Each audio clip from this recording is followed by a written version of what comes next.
प्रथम तुम्हा सर्वांना राष्ट्रीय विज्ञान दिनाच्या खूप खूप शुभेच्छा।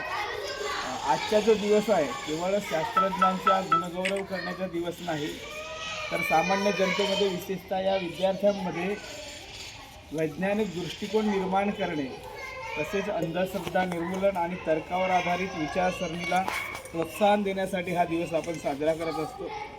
दैनंदिन जीवनात विज्ञानाचे काय महत्त्व आहे आणि मानवी प्रगतीमध्ये विज्ञानाचा काय वाटा आहे, किती मोठा वाटा आहे याची जाणीव या निमित्ताने करून दिली पाहिजे। विज्ञान हे शाप नसून एक वरदान आहे, हे समाजाला पटवून देण्यासाठी आजचा दिवस आपण साजरा करायला पाहिजे। त्याचप्रमाणे समाजातील तरुणांना विज्ञानाकडे आकर्षित करणे, संशोधन क्षेत्रामध्ये करिअर घडवण्याच्या खूप संधी आहेत हे त्यांना पटवून सांगणे हा आजचा दिवस साजरा करण्यामागचा उद्देश आहे। त्यानिमित्तानं जिल्हा परिषद प्राथमिक शाळा सितेपार या ठिकाणी आपण प्रश्नमंजुषा ही स्पर्धा घेत आहोत। या ठिकाणी 5 ग्रुप आहेत।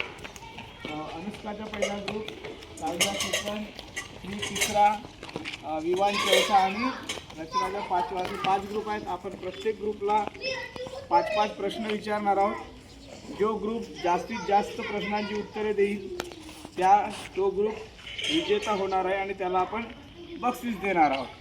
तर सुरू करूया। सुरू करूया आपण।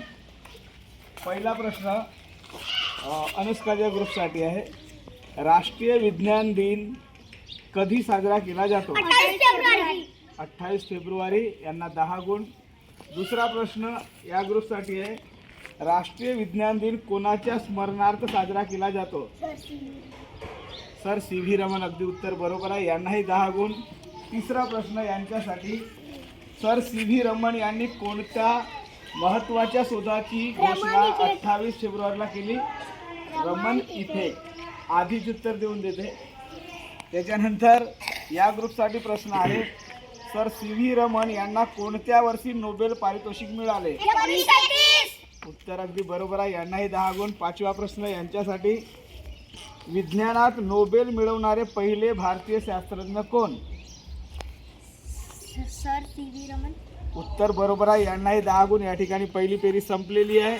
आता दुसरी फेरी। या ग्रुपपासून, आपल्या सूर्यमालेतील सर्वात मोठा ग्रह कोणता? गुरु। उत्तर अगदी बरोबर आहे, 10 गुण यांना। पृथ्वीला प्रकाश कोणाकडून मिळतो? उत्तर बरोबर आहे, यांनाही 10 गुण। पाण्याचे रासायनिक सूत्र काय आहे?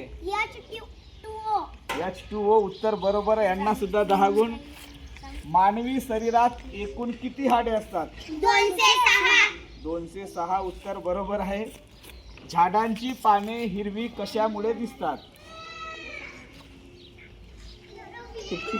हरितद्रव्य क्लोरोफिल। हरितद्रव्य, त्याला दुसरं नाव अजून काय आहे? नाही आहे का? क्लोरोफिल। काय म्हणतात? क्लोरोफिल म्हणजेच हरितद्रव्य। यांनाही 10 गुण।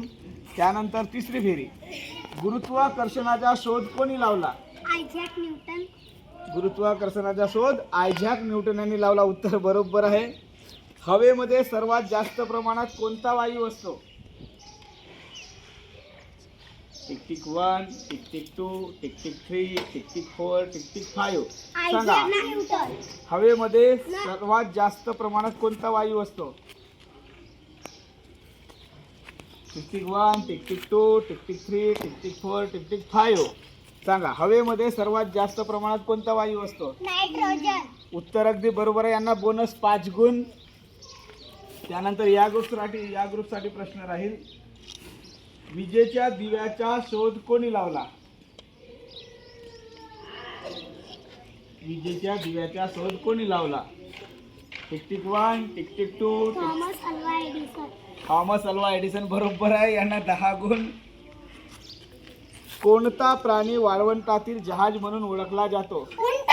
उंट। उत्तर अगदी बरोबर आहे। सूर्याचा प्रकाश पृथ्वीवर पोहोचायला साधारण किती वेळ लागतो? 8 मिनिटे।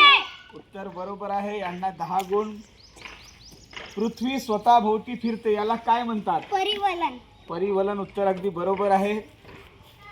सूर्यमालेत एकूण किती ग्रह आहेत? 8। उत्तर बरोबर आहे। टेलिफोनचा शोध कोणी लावला? Alexander Graham Bell. उत्तर बरोबर आहे, यांना 10 गुण. छान. रेफ्रिजरेटरमध्ये पाण्याचे रूपांतर कशात होते? बर्फ. बर्फ. उत्तर बरोबर आहे. सापेक्षतेचा सिद्धांत कोणी मांडला? अवकाश संशोधन. चुकला उत्तर. हा. Albert Einstein. Albert Einstein. यांचे उत्तर बरोबर आहे, 5 गुण. यांना बोनस. आता तुमच्यासाठी प्रश्न आहे, मानवी शरीरातील रक्ताचा रंग लाल कशामुळे असतो? हिमोग्लोबिन. हिमोग्लोबिन. उत्तर बरोबर आहे. इस्रो ही संस्था कशाशी संबंधित आहे? अवकाश संशोधन. अवकाश संशोधन. उत्तर बरोबर आहे. ताप मोजण्यासाठी कोणते उपकरण वापरतात? तापमापी. तापमापी. उत्तर बरोबर आहे. विमानाचा शोध कोणी लावला? राईट बंधू. उत्तर बरोबर आहे. पृथ्वीचा नैसर्गिक उपग्रह कोणता? Tick-tick 1, tick-tick 2, tick-tick 3, tick-tick 4, tick-tick 5. चंद्र. चंद्र. तुझी वेळ संपली. इकडे बोनस 5 गुण द्यायचं. आणि याच ठिकाणी आपल्या 5ही फेऱ्या संपलेल्या आहेत. आता सर निकाल घोषित करते.